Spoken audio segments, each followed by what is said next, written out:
మీ ఎలాంటి వ్యాపార ప్రకటనలకైనా వెంటనే మా ఛానల్ సంప్రదించండి. 2026 జనవరి నుంచి డిసెంబర్ మధ్యలో మకర రాశి వారి ఫలితాలు ఎలా ఉన్నాయో తెలుసుకుందాం.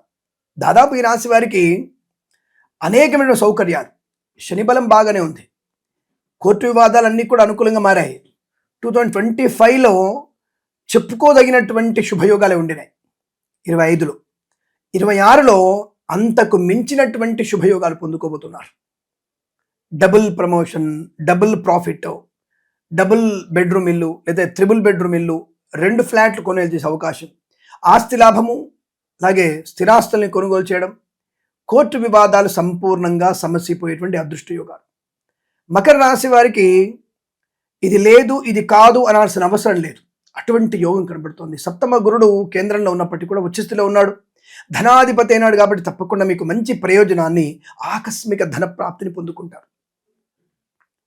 వ్యాపార పరంగా చూసుకున్నట్టయితే boutiques, beauty parlour, bamboo depot, బాణసంచి కర్మాగారం, టైల్సు, టైర్ల వ్యాపారం, ముద్రణాలయం, గ్యాస్, కన్స్ట్రక్షన్, రియల్ ఎస్టేట్, మద్యపానం, హోటల్, ఇంటీరియర్, ఎక్స్టీరియర్, ఫర్నిచర్, గాజు పరిశ్రమ, తోలు, రెగ్జిన్, షూ పరిశ్రమ కూడా మంచి లాభాలు ఉన్నాయి.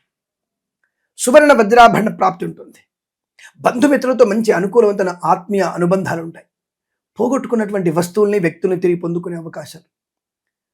సోషల్ మీడియా, శాటిలైట్ జర్నలిస్టుల వారికి, సీనియర్ సిటిజన్కి, మహిళా మండలికి లాభం. ఫార్మా, సిమెంటు, ఐరన్, ఇటుకలు, ఇసుక, రాగి, ఇత్తడి, మైనింగ్, కన్స్ట్రక్షన్, రియల్ ఎస్టేట్, మద్యపాన, హోటల్, ఇంటీరియర్, ఎక్స్టీరియర్, ఫర్నిచర్, గాజు పరిశ్రమ లాభాలు. మత్స్యకారులకి మత్స్య సంపద, రుజులు, చేపలు చెల్లె వారికి అభివృద్ధి. రైతన్నలకి ప్రతి పంటలో కూడా మంచి లాభాలు. అంటే ఈ సంవత్సరంలో వేసినటువంటి 2 పంటలు కానీ 3 పంటలు కానీ, ఇదే నేను ఒకసారి మళ్ళీ చెప్తున్నాను. నేను రైతు సోదరులు అత్యాశకు వెళ్ళి 2 పంటలను కాస్త 3 పంటలు చేసి, 3 పంటలను కాస్త 4 పంటలు చేసి, 3 నెలల తర్వాత వచ్చేటువంటి ధాన్యపు గింజల్ని నెలలోనే తీసుకొచ్చేసి, అటువంటి కృత్రిమైనటువంటి పదార్థాలతో మీరు చేసేటువంటి ప్రయత్నం నష్టాన్ని కలిగిస్తుంది. ఎరువుల వాడకం మీకు ప్రమాదము, మీకు కూడా ప్రమాదమే. రోజు మీరు అటువంటి రసాయన పదార్థాలు పీల్చి రోగగ్రస్తులు అవుతున్నారు. ఇది నేను చెప్పట్లేదు, శాస్త్రజ్ఞులే చెప్తున్నారు. ఈ వ్యవసాయ సంబంధమైనటువంటి శాస్త్రజ్ఞులు ఉంటారు కదా, వాళ్ళే చెప్తున్నారు. మరి ఇప్పుడు మీరు ఏది రసాయన వేయాలా, సేంద్రియ ఎరువు వేయాలా? సేంద్రియ ఎరువుల వల్ల మీకు రోగనాశనం, ఆరోగ్య లాభం, పంట దిగుబడి బాగా ఉంటుంది, నాణ్యమైన పంట ఎక్కువగా ఉంటుంది. ఇప్పటికైనా కొద్దిగా మీరు బుద్ధి తెచ్చుకొని సేంద్రియ ఎరువుల వైపు మళ్ళండి. ఒక 70 ఏళ్ల క్రితం మన పంటలు ఏం పంటలండి? అప్పుడు తిన్న బియ్యం ఎంత పటిష్టంగా ఉండేవి. మా అమ్మమ్మ గారు 96 ఏళ్ళు బతికారు. మనకి 40 ఏళ్ళు వచ్చేసరికి మనకి మోకాళ్ళ నొప్పులు అని రోగాలు వస్తున్నాయి. మరి విషయాన్ని ఎవరు తప్పనాలి? రైతులదే తప్పు, మీరు దోషులు. కాదు, జాగ్రత్త. ఈ రసాయన ఎరువులు వాడి 40 ఏళ్ల తర్వాత సంతాన లోపాన్ని, అనారోగ్య భారతాన్ని సృష్టించబోతున్నారు. జాగ్రత్తగా ఉండండి. అసలు కర్మాగారాలు సృష్టించడానికి సరే వాడు పెట్టాడు. ఇప్పుడు ఒకడో బయట రోడ్డు మీద వైన్ షాప్ పెట్టాడు, మనం అటువైపు వెళ్ళకపోతే వాడు మూసుకొని వెళ్ళిపోతాడుగా కదా. రసాయన కర్మాగారాలు పెట్టారని చెప్పేసి ఉత్పత్తి పెంచుతని చెప్పారు. సేంద్రియ ఎరువులు వాడండి. అసలు మీకు ఎందుకు దాంతో సంబంధం? పాడిని పెంచండి, అసలు పాడి లేకుండా పోతుంది. రసాయన గుళికలతో కలిపిన పాలు తాగుతున్నాం మనం.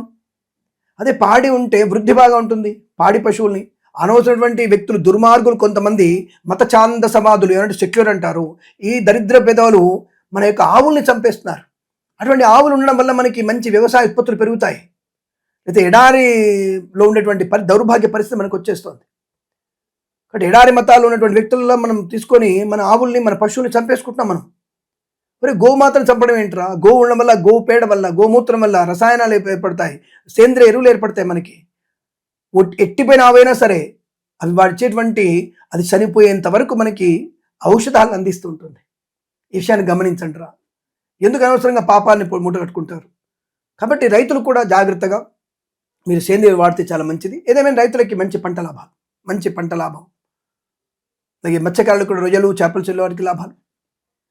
అలాగే రైతులు మళ్ళీ ఒక పొలం కొనుగోలు చేసే అవకాశం ఉంటుంది. ఆర్థిక భవిష్యత్తు బాగా ఉంటుంది. పూలు, పళ్ళు, కూరగాయలు పండించే వారికి, సూపర్ మార్కెట్, కిరాణా వ్యాపారంలోను మినపగుళ్ళు, చింతపండు, బెల్లం, మిర్చి, పత్తి పరిశ్రమ లాభాలు ఉన్నాయి.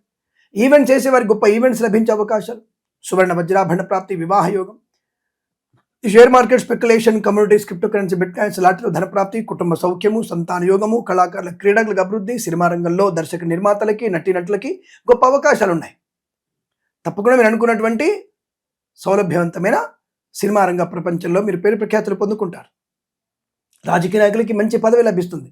ప్రజలతో మమేకం అవుతారు. సంవత్సరం మొత్తం కూడా ప్రతి ఒక్క గ్రామాన్ని మీరు చుట్టొస్తారు. దానివల్ల ప్రజల్లో మీకు ఒక మంచి విశ్వాసం, మీ మీద విశ్వాసం ఏర్పడుతోంది. అరే మా ఎమ్మెల్యే వచ్చాడు, మా ఎంపీ గారు మా ఇంటికి వచ్చారు. తిరగండి, ఏ ఓట్ల కోసం తిరగలే అప్పుడు, అలా 2 నెలలకు ఒకసారి తిరగండి, తప్పకుండా మీకు అద్భుతమైన ప్రయోజనం ఉంటుంది.